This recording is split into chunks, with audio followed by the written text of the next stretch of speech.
Hello. So I am just getting done with a hike around Mount Falcon in Colorado.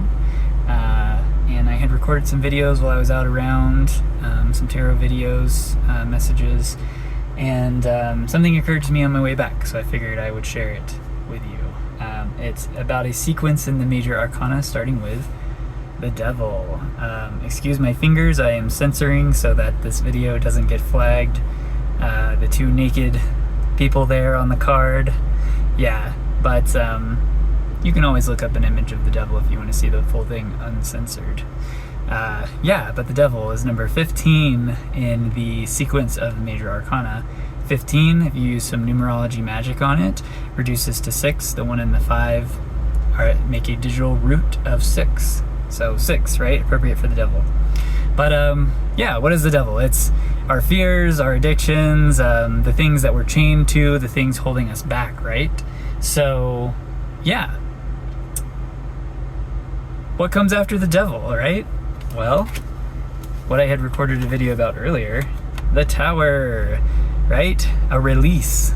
Yeah, because you can see these people, they're being thrown out of the tower, it's being struck by lightning, the whole thing's on fire, the crown is falling off the top of it.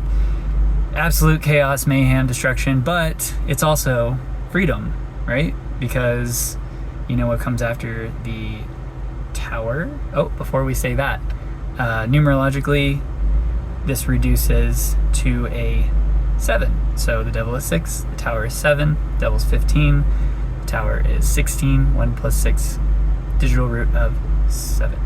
Yes. So anyway, after the tower, you gotta censor this one too. So pardon my finger here, but the star, yes, number 17. The 1 and the 7 reduce to an 8. So we have devil is 6, tower is 7, star is 8, and the star is all about healing. So, big cataclysmic event from the tower, and then the healing that comes right after it, right? So I'm thinking of this series, I maybe you're picking up on my drift where I'm going, as a sequence of healing, right? Because the devil is everything holding you back. It's an archetype of your fears, your addictions, your bad habits, anything like that. At least in the negative aspect of the devil, it does have a light side, as everything does, dark and a light, right? We're focusing on the dark for this story. So everything holding you back. And the tower is what comes in and kind of shakes it all up. It sets you free, right? This can be yourself. You can be your own tower. You can decide, I've had enough. Time for a change, bam, instantly you're different. Once you make that decision. Of course, it requires work. You have to do the healing, right? You have to do the healing. You can see the person here, she is pouring out water onto the earth and into this. So she is taking that healing energy from the cosmos and pouring it onto the earth. And you can see she was kind of left with nothing after the tower moment, right? She's completely naked. Like, she has nothing. The only thing she has are those 2 jugs of water, which represent her emotions, her spirituality, her experiences in life, maybe. And kind of sharing that with the world, using it to heal her world. Because what is the world but a reflection of you, right? Life is a perception of your own reality, as I have heard it said. Shout out to Chiodos. Anyone who knows Chiodos, we're, same wavelength. And finally, in this little sequence that I want to talk about, is the moon, right? Number 18. The 1 and the 8 reduced to a digital root of 9. So we have 6, 7, 8, 9. The moon is all of the unknowns that come on that healing journey, right? The star, you're doing the healing, right? You're moving forward, you're following your guiding light. Whatever it is, say you're, trying to lose weight, then your guiding light, you could see it as like the weight loss program, if it is a program, or theory, or, schedule that you're following. That could be your guiding light. Post tower, post the decision to, not eat the foods that are bad for you.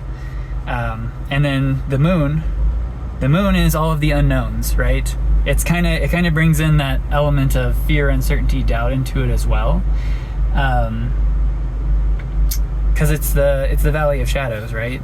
It's the dark, and the moon reflects the light of the sun, but it's it's kind of creates a lot of shadows, and it's not like, unless it's a full moon, usually it's not a very bright light. It does provide light to help you see, but it doesn't show you everything. It kind of keeps things a little mysterious, a little unknown of how things are going to turn out, right? You have to have faith as you walk through the valley of shadows.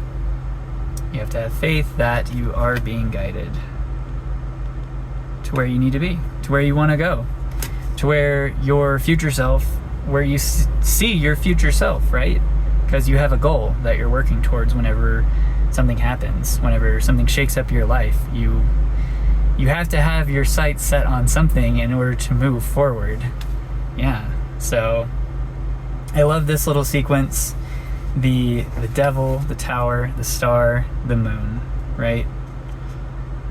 We're gonna keep the nudie cards censored there, but oh, you didn't see that. So yeah. And then I have a corny little joke that goes back to childhood days, and it's the whole "why was 6 afraid of 7?" So transmuting that into tarot terms, why was the devil afraid of the tower? Because 7, 8, 9. Because the tower, the star, the moon.